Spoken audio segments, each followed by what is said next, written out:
За сайн байна уу? Аа Өнөөдрийнхөө бичлэгээр нэг тийм үнэлгээ хийж үзье гэж бодлоо. За тэгээд надад байгаа дата нь бол бичиг баримт, менежмент, зах зээл, санхүү, барьцаа гэх зэрэг ийм 6 төрлийн ийм эрсдлийн үнэлгээ хийгдсэн тийм оноонууд байна. Хувийн жингүүд гэх юм уу. За тэгээд энэ дата мэдээлэл нь бол нэг X банкт нэрийг хэлээд яг уу тухайн банкнаас одоо зээл авсан нийтдээ нэг тийм 420 гаруй байгууллагын үнэлгээнүүднийхэн дата нь байгаа.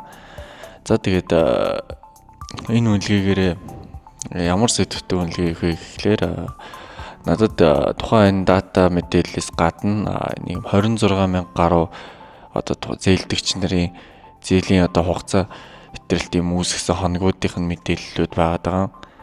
За тэгэхээр үнэлж үзмээр санагдсан зүйл нь гэвэл тухайн одоо зээлдэгч нь зээлээ төлөхгүй байхад одоо тийм чанаргүй зээл болох ч юм уу зээлээ төлөхгүй байх нөхцөл бүрдэхэд одоо тухайн 6 эрсдлийн айл хүчин зүйл нь илүү их нөлөөлөд байна. Энэ 6 яг нөлөөлдөг юм уу гэдэг ч юм уу нэг тиймэрхүү шинжилгээг Excel дээр бас ер нь хэрхэн хийдэг вэ гэсэн талаар оруулахыг зорьсон.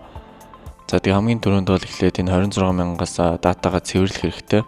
За тэгээ хамгийн ихэнд хийх ёстой зүйл нь тухайн зээлдэгч нарын зээлийн мэдээллийг одоо бүгдийг ингэж копидж аваад за тэгээд тухайн төр дээрээ уг томьёог ажилуулсан. Уг томьёо нь бол max if буюу одоо хэрвээ тэнцвүүгсэн нөхцөл төрөөс одоо хамгийн их утгыг нь түүж авах томьёог ажилуулсан. За тэгээд томьёогоо бичгтээ бол тухайн яг их олонлог дээрх бүх датагаа яг тухайн нэг бүрчлэн хэрвээ энтэй тэнцүү байгаад тэгээд тэнцүү байгаагаас нөхцлөөс зээлийн хугацаа хэтрэлтийн хоног үүсгэсэн энэ хоногудаас одоо хамгийн ихийг нь түүж авъя гэсэн санаагаар бүх томьёонууд бичигдсэн. Одоо жишээлбэл энэ 3835 гэдэг энэ ихний зээлдэгч төр байгаа томьёо юу гэсэн үг вэ гэхээр одоо энэ зээлдэгч бол энэ 26,000 дотор хичнээн жишрэг байж болно. Өөрөөр хэлбэл хэдэн жишрэг зээлтэй байж болно. Янз янзын хугацаа хэтэрсэн хоногуд байгаа. Гэхдээ тухайн хоногудаас нь хамгийн их нь 3835 хоног байгаа юм байна. Өөрөөр хэлбэл хамгийн дээдэлтэй яг нэг удаагийн давтамж дээр 3835 хоног хэтрүүлсэн байна. Тэ? Хоног хэтрүүлсэн гэх одоо мэдээллүүдийг авсан байгаа. За дараагийн ихтэй зүйл нь хиймээр санагдсан зүйл нь болонгод энэ одоо энэ даваа сүрэн гэдэг энэ зээлдэгч нь яг энд хэдэн ширхэгч байж магадгүй одоо юу гэх юм 2-3 зээлтэй байж болно гэсэн үг. Тэгэхээр бид эдрийг багасгахын тулд яг тус бүрд нь хэдэн удаа давтагдаад байна гэсэн зүйлийг харахыг хүссэн. Тэхийн тулд мэдээж lookup одоо нэг хайхын тулд эхлээд duplicate гэдэг томьёог ажиллуулсан байгаа. Энэ нь өөрөөр хэлбэл яг энэ тухайн зээлдэгч нарыгаа бүгдийг татж аваад за тэгээд уг одоо энэ нүдэн дээр ч юм уу ингээд тавиад copy paste хийгээд тавина гэсэн үг л дээ. За тэгээд энэ одоо эдрийга data гэсэн зэс рүү орж агаад энэ remove duplicates гэдэг зэс дээр сонгоод дараад өгөхөд ерөөхдөө 22,818 ингэж устсан. Харин 3,954 яг ийм давхардаагүй одоо нэрсүүд үлдсэн байна гэдгийг уг юу нь бол харуулад өгч байгаа л гэсэн. За ажиллаарай. Компьютерт жоон гацчихлаа. За тэгээд саний duplicate хийцнээ ингээ харахаар ерөөхдөө ингээд нөгөө мөрөн дээр үргэлжилж байгаа хэрнээ ингээд 3,955 ингээд яг үлдсэн байна гэсэн үг. За тэгээд одоо энийг count if гэдэг томьёогоор одоо яг тоолоод эхэлнэ гэсэн үг л дээ. Одоо яг энэ бүрэн дээр энэ одоо бүх 26,000 бүрэн дээрээс яг энэ маань өөрсдийн маань яг хайгаад байгаа мөр маань хэдэн ширхэг байна гэдгийг тоолоод өгч байгаа. За тэгээд уг хоёр зүйлээ олцсон болохоор одоо хугацаа хэтэрсэн тохиолдлуудын яг харгалзах утгаар нь түүгээд авах хэрэгтэй. Энэ дээр VLOOKUP гэдэг томьёог ажиллуулсан гэсэн үг. Одоо энийг бичиж үзүүлвэл эхлээд бид нэр lookup яг хайх гээд байгаа зүйлээ тухайн мөрнөөс сонгож өгнө. За тэгээд тэр маань тухайн данс гэдэг мөр байгаа. Тэгээд яг энэ дарстай одоо зээлдэгч маань одоо яг миний тухайн жил дээр одоо эндээс татаж өгнө гэсэн үг л дээ. За одоо яг за тухайн яг саяны томьёог би саяны үйлдэлээ дахиад автаад харуулчих юм.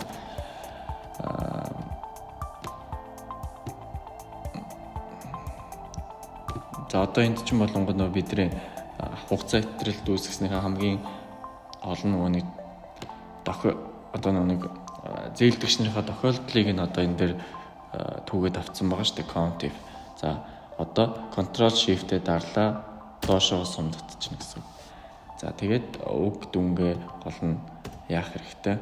Ингээд цоожлох хэрэгтэй. Бусад зүйлсүүд дээр бас ажиллуулах болохоор. За тэгээд таслалаа. Дараа нь call index num гэдэг нь болонгод яг энэ мөрөн дээрээс хэддгийг авах гээд байна энэ одоо сонгосон. Тэгэхээр энэ бол 1 2 буюу 2 дахь одоо юу аавна гэсэн үг л дээ. Багныг нь аавна гэсэн үг. 2 дахь баган дээрх утгыг гаргаж хэрэглэмээр байгаа. За таслалаад false сонгох хэрэгтэй. False гэдэг нь яг л нэг хит гэсэн утгаар түүнийг нь аавна гэж байна. Тэгээд true сонгоч юм болж байгаа нэг ойролцоод ойлгох төрөйг жоохон өөр өвөнд ашиглагддаг болохоор яг юу болохгүй байгаа. За яг л энэ томьёог ингээд ажиллуулад өгсөн гэсэн үг. За тэгээд доошоо сумдтаад бус юунууд дээр гаргаад ирчихэж байгаа юм. За жишээлбэл эхний зээлдэгч бол яг хугацаа итэрсэн тохиолдол бол яг л 15 удаа байна гэсэн үг. За яг дараачих бол ISG гэдэг татсан буюу яг нөгөө хугацаа итэрэлт хоногийн үүсгэсүүдийн max хоногийг нь хайсан мэн гэсэн үг. Яг сайн миний бүтцэнтэй адилханаар бичээд өгөхөд ихний энэ зээлдэгч бол дээдлэлтэй 175 хоног хэтрүүлсэн байна гэдгийг хэлээд өгч байна. За дараачих бол if-тэй нэг томьёо бичсэн. За энэ дээр юу ямар өсгч үүсгэхийг хүссэн бэ гэхээр одоо энэ тухайн хугацаа итэрэлт хоног үүсгэж байгаа хамгийн дээдлийн хэмжээ нь хэрвээ 89 гэсэн хоногоос одоо их байх юм бол 1 гэсэн утга авна. Хэрвээ 89-с бага байх юм бол 0 гэсэн утга авна гэсэн санааг оруулж өгсөн. За 89 гэдэг нь яагаад вэ гэхээр Монгол банкны тэм чанаргүй зээл рүү шилжих ангилалд одоо зээл шилжихэд тэм заагалдаг тэм хоног гэх юм уу. Хэрвээ 90 хоног хугацаа идэх юм бол тухайн зээлийг чанаргүй зээл хэмээн одоо баланс хөрөнгө дээр бүртгэдэг. Хэрвээ 90-с баах юм бол зүгээр л тийм анхаарал хандуулах зээл эсвэл яг тийм чанаргүй зээл болчоогүй шүү гэсэн тийм санаа гэлдэг. Тэгээд энэ хэмсэгчийг бол үсгэж өгсөн. За одоо хийх ёстой зүйл маань бол яг шинжилгээ хийн. Өөрөөр хэлбэл тухайн зээлийн одоо энэ чанаргүй зээл болох гээд байгаад одоо аль хэмсэгч илүү их нөлөөлөд байна гэдгийг маань бид нар сонирхоод байгаа тийм. За тэгхийн тулд Ctrl Shift-тэй дарлаа, хажуудлынхаа сумаа дарлаа, доошоо сумдаа. За тэгээ копидод авчна. За одоо энийгээ тоон үзүүлэлтээр гаргачвал илүү амар байгаа даа надад. За тэгээд тэрнээс гадна энэ яг нэг зөвхөн 22 оныхон татагдчихж цавуулцны бас ингэлээ.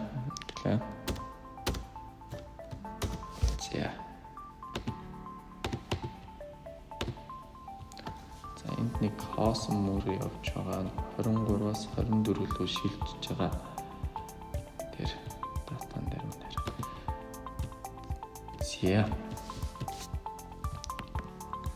За одоо бидний хийх ёстой зүйл нь за энэ NA гэсэн юмнуудаа цэвэрлэх хэрэгтэй байгаа. За одоо дата зэсний фильтрээ дарж байгаа цэвэрлэе.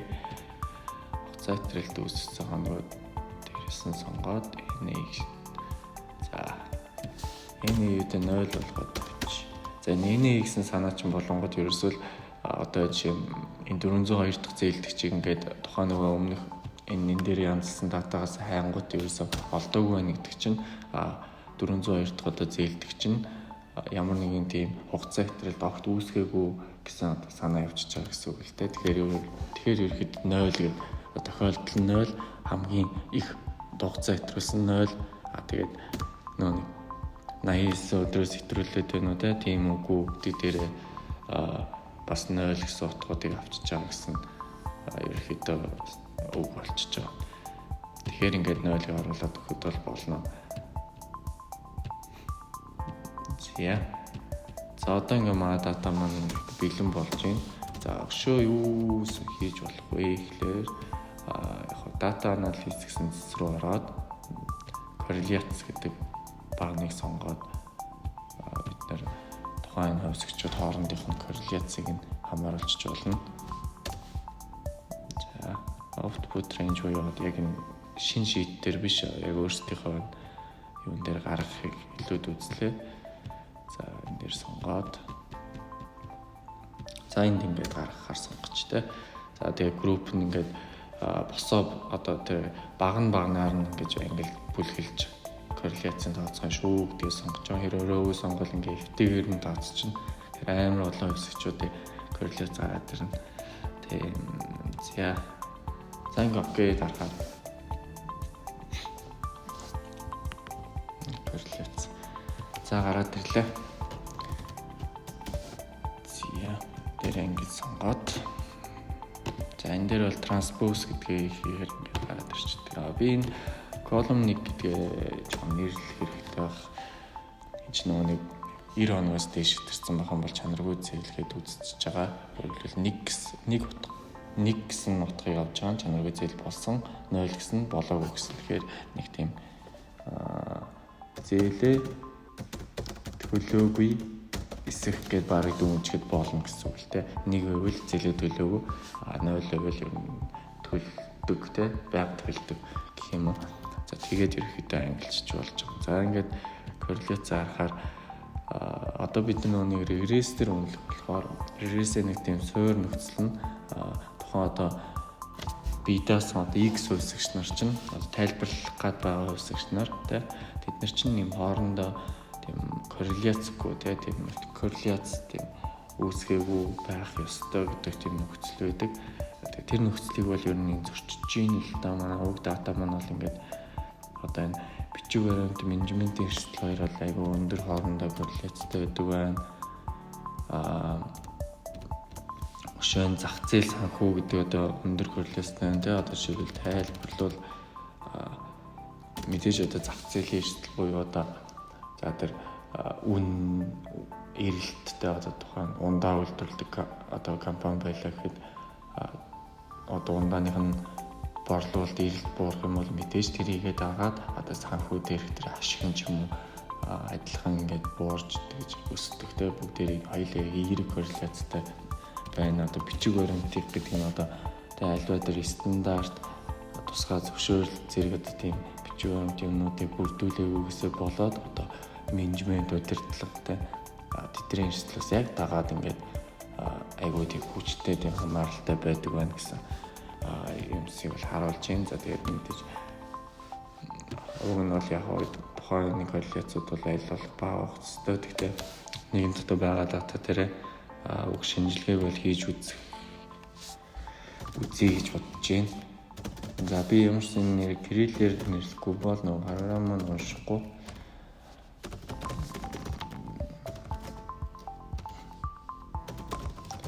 Тохиолдол Max Sonic чи за энэ бол кириллээр байгаа те.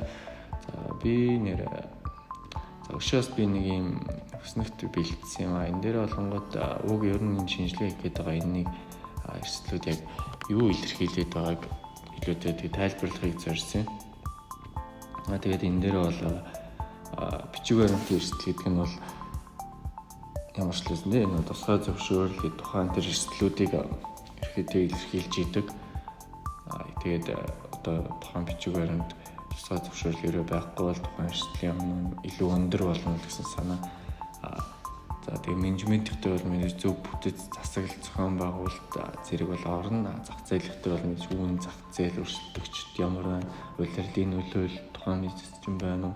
Гадаад валютаас тийм хамаарсан ханшийн эрсдэл байна уу те?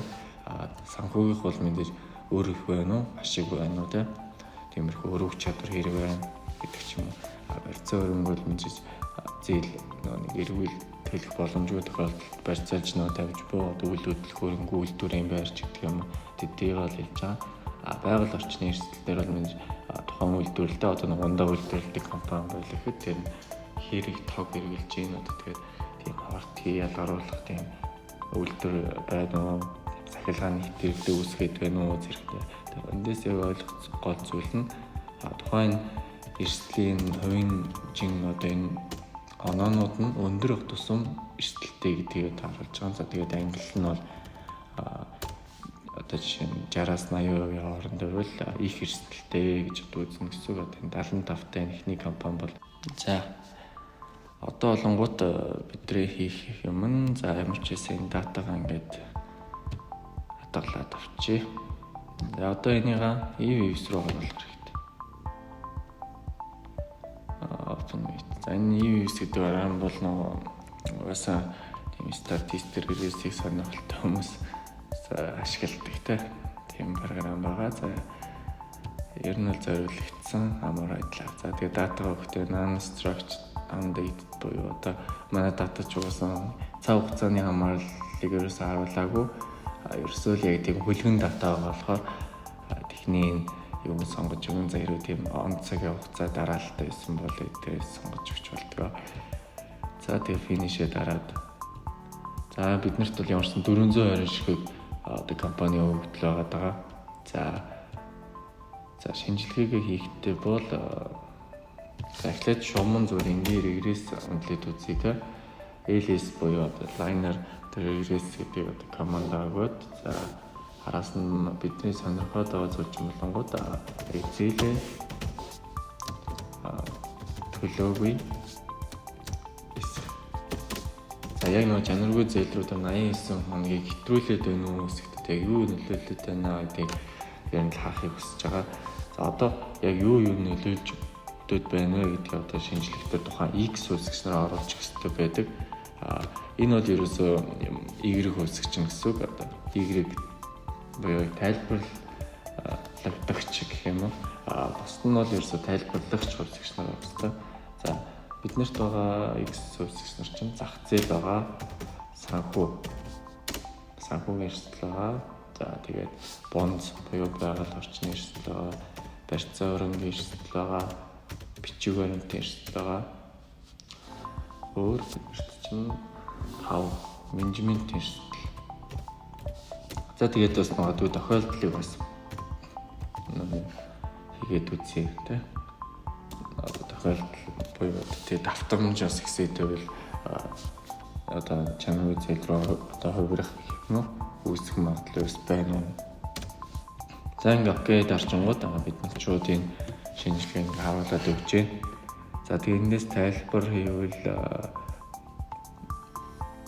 ерөнхийдөө тохиолдол гэсэн хэсэгчлэр нь ганцаараа статистикийн ач холбогдолтой нөлөөлөлтэй 99 статистикийн 95 99 тэ итгэх төвчний багтлаа нормал давхалтай одоо яг багтж гэнэ үү гэдэг ч юм статистикийн тийм ач холбогдол ер нь байна уу гэдгийг ингээд энэ проб гэдэг утгаар бол харуулж өгдөг. Уг дүн бол хамгийн багадаа одоо тийм 0.1 гэсэн дүнгээс бага гарах хэрэгтэй байдаг. Тэгсэн цагт одоо тухайн үсгчийг тийм статистик ач холбогдолтой юм нэгэд ингээд цаашдаа тайлбарлал хийж одоо юм болдог. Тийм дүрмтэй. Тэгэхээр одоо энэ дээр 0.1-ээс хамгийн бага байгаа. Тэгээ ганц л үсгч нь тохиолдол гэж байна. Тэгэхээр бид нэр эндээс тохиолдлыг тайлбарлах хэрэгтэй боломж байна гэж харж байгаа. За тэгээд тохиолдол бол мэдээж яг хүлээлт юм уу, онлайн дагуу юм бидний яг хүлээлттэй бол нийцэж байгаа нь харагдаж байна. Тэгээд учир нь ингээд хэрвээ тохиолдол нь нэг жир ингээд нэмэгдэх юм бол одоо тэр чанаргүй зээл рүү ингэж очих тэр магадлал одоо 0.6 жир ч юм уу те ингээд адилхан ингээд өсөд идэг юм байна. Тэгэхээр ингээд тохиолдлыг ерөөдөө бууруулах хэрэгтэй гэдэг ч юм уу дүнэлтийг хааж байгаа. Гэхдээ бидний өнөөдрийн энэ яг үнэлгээнд яг уг юу яг төдийлөн нийцэхгүй болохоор тохиолдлыг төвсгэж болно тийм чухал ач холбогдолтой гэж бол харахгүй байна. За тэгээд яг энэ тэгштгэлийн R-squared буюу яг хэр хүчтэй сайн тэгштгэл болсон бэ гэдэг дээр бол 63% сайн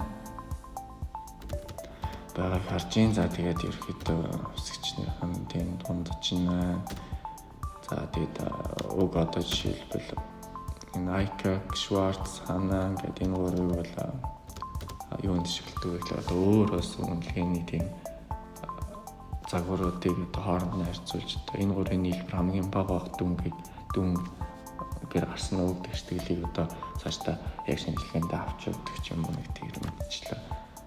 Бас өөрсдөө та сонирхоод явбал нэлээдгүй сонирхолтой. За тэгээд энэ Waves дотор ингээд ерөөхдөө бусад юмудаа харж олно. За одоо гол нь бид нэр юу хиймээр байгаа юм. Тэгэхээр яг энэ 6 өсөгч дээр үнэлгээгээ яг тийм гайгүй хамгийн байж гайгүй өсөгчийг олмоор байгаа. За тэгэхээр энэ дээр хэрвээ өнөө Y өсөгч 0101 гэсэн юм дамын өсөгчний нэрэлтэй одоо яг тийм үгүй гэж байгаа тийм. Хэрвээ ийм зүйл дээр магадлалыг Logit Probit гэсэн юм үнэлгээнүүдийн загварыг ер нь атуугамл ашигладаг. За тэгээд уг үнэлгээ нь бол за бид нар яг Logit гэдэг үнэлгээг сонгоод энэ бол логарифм магадлалаар одоо ингэж харуулж байгаа үнэлгээ гэх юм уу. За энийг ингээд яг сонгоод үзье. За уг үнэлгээг ингээд сонгоход ердөө 71 буюу илүүтэй их сайжирсан байгаа харагдаж байна. Гэхдээ ер нь адилхан бие утгууд бүгдээрээ л статистик очоод бүгд рүү гараад байна. За тэгээд би энэ тохиолдол гэдэг үсгчийг хасч үзмээр санагдлаа. За ингээд санхүү болон барьцаа өрнг гэсэн хоёр эрсдэл маань статистикч холбогдолтой гэж гарч байна. Яг та харж байгаагаар за магадгүй энэ бичиг баримт менежмент хоёр нөгөө та санаж байгаа Excel дээр хоорондоо нөгөө корреляц аягүй өндөртэй гадсан шүү дээ. Тэгэхээр энэ хоёрыг би хасчих гэж бодож байна. За тэгэхээр зах зээл bonds бас л болохгүй байх шүү дээ. За ямарчлээсэн тэгвэл энэ статистикийн ач холбогдлоо гарчаад байгаа тийм 0.1-ээс бага гараад байгаа хоёр өсөгч дээр одоо яг дүгнэлт тайлбараа уншвал за ямар ч байсан санхүүгийн эрсдэл бол бидний хүлээлттэй бол нийцэж байгаа. Өөрөлдвөл хэрвээ санхүүгийн эрсдэл одоо нэг зэрэг нэмэгдэхэд ямар ч байсан одоо зээлийн дээр нэг чанаргүй зээл рүү шилжих нь бол адилхан тийм нэмэгддэг эерэг утгатайгаар тийм хандлагаар хамааралтай байна гэдгийг харуулж байна. За тэгээд ерөнхийдөө энэ дүн бол 114-оор тэгж хэлбэлцэж болно. Тэгээд стандарт хазаалтна гэсэн үг нэр орж байгаа. За тэгээд өг тэгштгэл маань бол яг 7% одоо тийм сайн хүчтэй тэгштгэл болсон байна гэж хэлж байна. Бас ер нь бага дүн. Харин барьцаа өрнг гэдэг нь бол харин ч бууруулна гэсэн тийм сонирхолтой үр дүн харуулж байна. Одоо санаа нь бол тэгээ барьцаа өрнгийн эрсдэл одоо тэгээ тухайн дээр хөрөнгүүд үйл хөдлөх хөрөнгөнд дүн ч юм уу эсвэл үйл хөдлөх хөрөнгө илүү их тийм эрсдэлтэй нуурж унах гэдэг барилгатай байх ч юм уу хэрэв тийм байгаад юм бол тийм байх тусам одоо тийм чанаргүй зээл рүү очих магадлал харин ч буурдаг юм байна гэсэн тийм сонирхолтой үр дүн гарч байна. Яг хөө тэгээд магадгүй бас энэ юутай холбоотой байж магадгүй гэж бодож байна. Тэгэхээр яг хөө бас одоо бидний нэршлийн үнэлгээ хийдэг одоо тэр шинжирчд маань одоо 150 сая төгрөгийн одоо үйлдвэрийн барилга байлаа гэж бодоход тэрийг 100 сая гэж үнэлэнгүүтлээ эрсдэлтэй байна гэж үнэлждэг ч юм уу.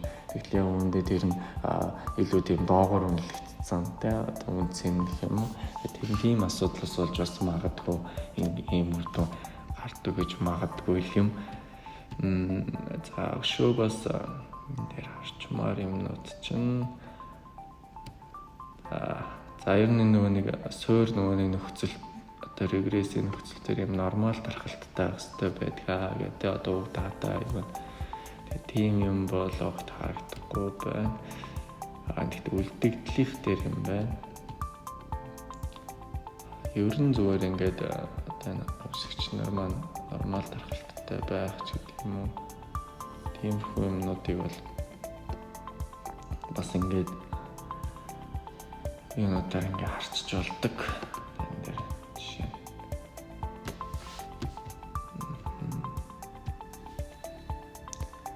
Instagram чинь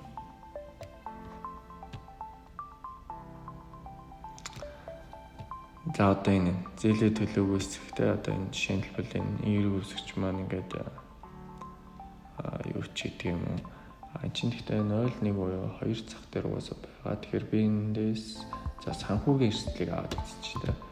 Энэний ер нь хэлбэлцэл ямар байна?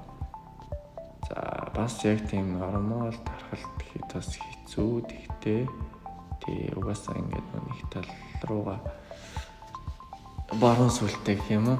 Жохон тийм. Иймэрхүү нөхцөл байдлаас яг нэг загвар маань тийм сайн болж чадахгүй. За би энийг хараад үзье. Энэ нэг 50% ерөөхдөө тийм амжилттай магадaltaар итгэх бас тийм итгэлтэйгээр одоо ерөөхдөө хэрэг ингэж тааж чадчихээн тий зүүн чадчихээн үү гэдгийг би 50% магадaltaар ингээ харъя гэсэн. Одоо юм шинжилгээг шууд команд өгөөд хэлэхээр одоо энэ дээр үр дүн гараад ирж байгаа. За энэ дээр expectation, prediction гэж гараад ирж байгаа. Expectation энэ доор ер нь бидний гарвал нэг 365 юу бол тэм зээл бол юм зээлийн чанаргүй зээл рүү очоогүй 26 нь бол очсон байгаа юм байна. Яг нийт датанаас маань. За тэгээд ерөөхдөө бид нэр эндээс 392 байгаа. За тэгээ 392-оос маань 365 юм зөв ингэж тааж чаднаа ядч тэ. Тэгээ 93% таагаар тааж чадна. Нөгөө талдаа бол нөөний чанаргүй зээл рүү очиод байгаа. Тэгээ нэг гэсэн утгыг аваад байгаас 28 шигээс нь 187-г нь ерөөхдөө тааж чадна гэсэн одоо итгэл гэх юм уу 667 итгэх магадaltaй ингээд таам гэсэн чинь prediction буюу яг тэ одоо гарч ирсэн одоо тэ үнэлгээнд бол нийт 392-оос 392-ыг нь бол зөв таасан байгаа. Одоо зээл чанаргүй зээл болоод байгаа нь одоо таасан хэдий ч чанаргүй зээл болохгүй байгаа нь одоо зөв таасан хэдий ч чанаргүй зээл рүү яг очиж байгаа 28-аас нэг ч таагаагүй гэсэн тийм сөрөг үзүүлэлт жишээлбэл харагдаж байна. За тэгээд эндээс яг эцэст нь юу дүүнж болох вэ гэхлээр аливаа одоо зингээр регистр шинжилгээ хийхэд ингээд муу одоо үр дүн гардаг ч юм уу хэлэлтээс зөрүүд байгаа хэд шалтгаанууд байгаа нэг нь яг магадгүй энэ 420 гэдэг төвөр маань өөрөө бага байж магадгүй Монгол улсад одоо хичнээн банк байгаа лээ. Тэгээд эдгээр дээр хэдэн мянган зээлийн тийм эрсдлийн үнэлгээ хийгдсэн тийм зээл авч байгаа хүмүүс байхад би нэг 420-аас нь 20-ыг сонгож авчаад гэх юм 420-оор нь бусад тэр хэдэн мянган нас тайлбарлахад хэцүү. Тэгэхээр мэдээж үнэлгээ хангалттай төвөр одоо тийм бага байгаа болохоор тийм өндөр корреляцтай ч гэх юм уу тиймэрхүү үзэгдлийг харагдаж байна. Тэгээд бас өшөө бас харж болох зүйл нь бидний нэг үлдэгдлүүд ерөөсөө их байгаа. Одоо тийм юу гэх юм алдаа их байгаад байгаа. Одоо жишээлбэл нэг санааны R-squared нь 7% байна гэхээр 93% нь одоос яг тайлбарлагдаагүй гэсэн үг шүү дээ. Тэгэхээр 93% нь магадгүй энэ аливаа энэ тийм зээл одоо зээл авсан байгууллага зээлээ төлөхгүй байгаа гэсэн шийдвэрт нь тухайн нэг 6 төрлийн эрсдлээс илүү их одоо юу гэдэг удирдлагын нас хөөстэй боловсроод одоо бараг ямар машин ундаг ч гэдэг юм уу ер нь ямар хуу зан аран шинтэй байдаг хүн байдаг юм да. Эсвэл өмнөх түүхүүд нь ямар юм ер нь имлөөр ч гэдэг юм уу тиймэрхүү зүйлд ордог өөрөө их хариуцлагатай хүн үү гэдэг ч юм уу тиймэрхүү дата мэдээллүүд тийг өг шинжилгээнд оруулах өгөөс үүдээд магадгүй яг энэ загвар тийм хангалттай сайн болж чадахгүй гэсэн тунгалдыг бас өгж байгаа. Тэгэхээр ерөнхийдөө зээл төлөхгүй байхад эдгээр хүчин зүйлсүүд бас нөлөөлдөг гэж магадгүй илүү их. За тэгээд ямар ч лээсэн өнөөдөр тийм уг байгаа датад дээр энэ ер нь хэрхэн үнэлгээ хийж болох уу? За тэгээд ямар үр дүн гарах уу гэдгээр ер нь шинжих гэж үзлээ. За тэгээд нэлээд урьдчилан бичлэг болчлоо. Тэгээд цаашдаа бичлэгийг тийм дэмжиж илүү их тийм үнэлгээ хийсэн тийм бичлэгүүдийг үзэх хүсэж байгаа. За тэгээд мас ховыг дагаараа баярлалаа.